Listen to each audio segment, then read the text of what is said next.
must very briefly say that the Symphony of the Holocaust, the melodies came to me while in concentration camp. And here's another thing that probably helped survive beside God's will, because when I got that despondent, that terribly low, that I was about to touch the barbed wire, I would say to myself first, why don't you just play in quotation, meaning play goes through in your head. Why don't you just play that movement which you just learned from before you were taken Mendelssohn's Violin Concerto? Let's see if you can remember it. That gave me strength. I went through, while I was hitting with the hammer, or I was lifting the heavy things which I really couldn't lift, but I lifted because there is a will to live, you know, that stone, that salt stone. Some of them, they were dynamiting, you know, and they were not telling us in time, so they killed many, many of us. But at any rate, so that gave me also an incentive to live. So this is how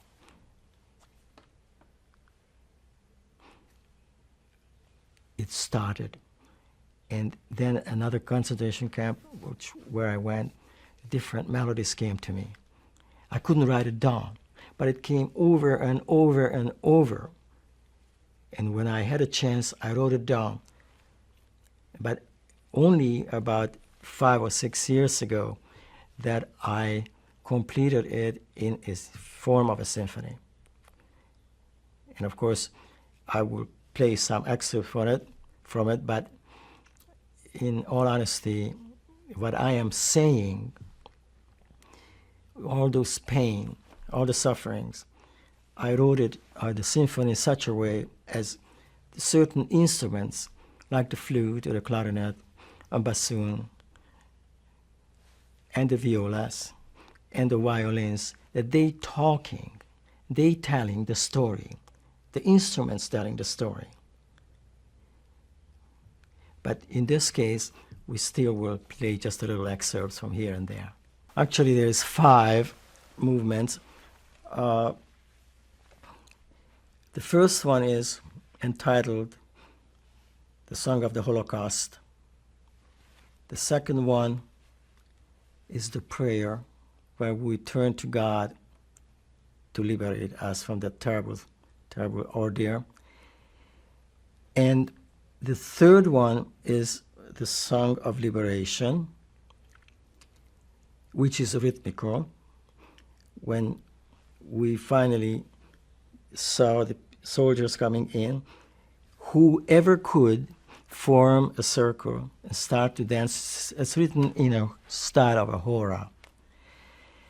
Then when we realized that even though we survived, but our loved ones were gone, and we went to the ditch, looking to the grave, see if we recognize some of them. At least we know what happened. And that's the song of commemoration. It's a slow, rhythmical song. But life goes on. And then we realize that our lives were given back, and a new beginning, that we are alive, and we're happy. So we felt as free as a bird. And this is the joy of life and freedom. And in one point in that song, toward the end, in a cadenza, written for the violin, of course, I imitating a bird for a short, just a few bars, but I'm imitating a bird to express the joy and the freedom. So that's the 5th movement. But they're all short.